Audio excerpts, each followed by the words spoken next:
Good evening. Welcome to English 10, sophomore year English. My name is Michael Ferrier, and I am going to be your child's English teacher this year. I wanted to begin by telling you a little bit about myself. I have been teaching English in independent schools for 14 years. This is my fourth year at GA. And like many of my colleagues, I wear many hats at Germantown Academy. I am one of the upper school diversity and community life coordinators. I run the Freiburg exchange to France and Germany over the summer. And I'm also the boys varsity tennis coach. So, what do we learn in English 10? So, I think about English 10 as the second half of a 2 year sequence where the two courses are in conversation with each other in terms of theme and also in terms of skill development. We focus on the critical reading, writing, and speaking skills that students will need to master as they move forward in their study of literature, but also in their university courses and in their future careers. We explore various genres of literature, including fiction, poetry, drama, and film, and acquaint them with the different literary concepts and terminologies. And we also do a deep dive into the exploration of human identity development, which is the overarching theme of English 9 and 10, to explore how different aspects of identity, such as family, culture, race, religion, gender, sexuality, and class, and even other factors, shape who we are and how we are seen by the world. And that really is the guiding question of the course. What are aspects of identity, and how do they shape the way we see ourselves and the way we are seen by the world? And we engage with this discussion through an exploration of these texts. So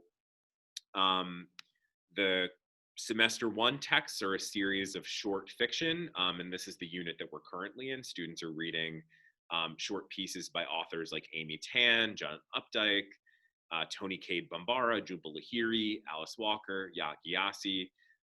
Also in semester one, we'll be reading a novel by Julie Otsuka called When the Emperor Was Divine, which is based on her family's history and the experience of being incarcerated during World War II in Japanese internment camps. Then we'll look at a graphic memoir by Marjane Satrapi called Persepolis, a story of a childhood, which is about a young girl during the Iranian Revolution of 1979.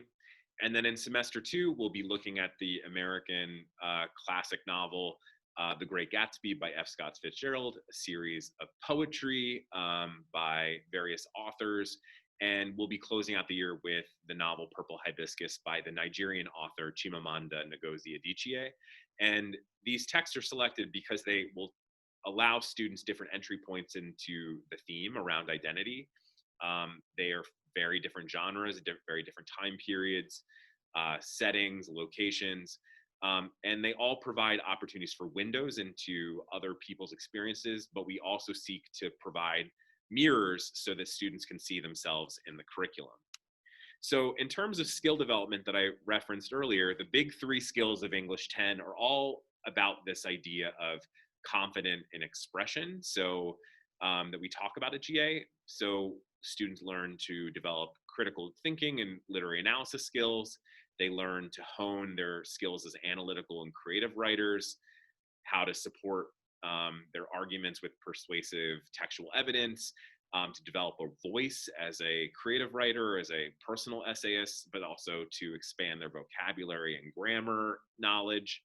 And then also to practice in low stakes and higher stakes ways how to speak confidently at the Harkness table, in small group discussions, on online discussion boards, in presentations. All of these skills are meant to prepare them for their future classes and the world beyond GA.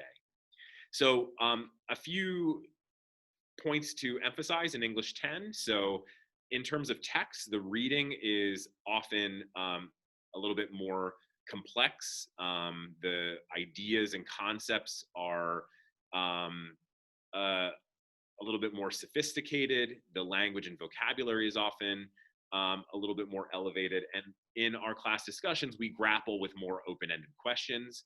The writing tasks ask students to engage and develop more complex ideas and express those arguments in more sophisticated ways with more independence. And one of the key assignments in English 10 is that they are responsible for taking more responsibility in shaping and leading our class discussions, including leading a class discussion for an entire period on an assigned chapter from the reading. One of the things I wanted to highlight was writing instruction. So we look at writing instruction as a task that can be broken into clear identified steps: concept mapping, brainstorming, quotation gathering, outlines, drafted thesis statements, conferences, revision.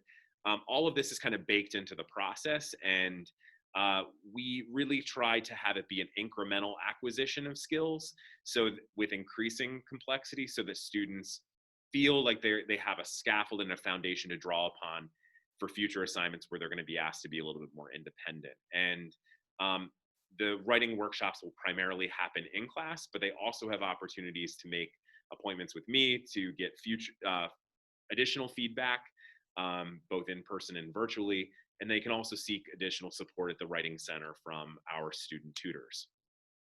So to close, I wanted to share some points about how you can support your child in English this year. Given the complexity of this school year and its special challenges, it's going to be important that you encourage your child to communicate with me early and often if they encounter difficulty, if they are unable to be in class, if something's preventing them from doing their best work.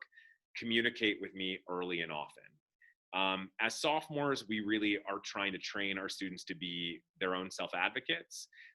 So if your student comes home and they're struggling or feeling frustrated, ask them, what's your plan for approaching Mr. Ferrier, and to get that extra help so that we can address any issues that come up. But if there is a major concern that I should be aware of, please don't hesitate to reach out if there's something that I need to know. And lastly, to embrace the process, receiving feedback on your writing, on your other skill development as an opportunity for growth. So take advantage of the one-on-one conferences with me, and then also the resources like the Writing Center. So that's it. I really hope that you got a little bit of a snapshot of what we're going to be doing in English this year. And I'm really looking forward to working with your child. It's been great to get to know them and to have the chance to develop a relationship with them in person. If you have any questions, please reach out. I encourage you, if you have questions about what I spoke about this evening, to come to the open office hours. If you have specific questions about your individual child that need to be answered, or you need to touch base, please email me or drop me a message. And we can set up an appointment to discuss it. So thank you so much. I look forward to meeting you at some point in the near future. Take care. Have a good night.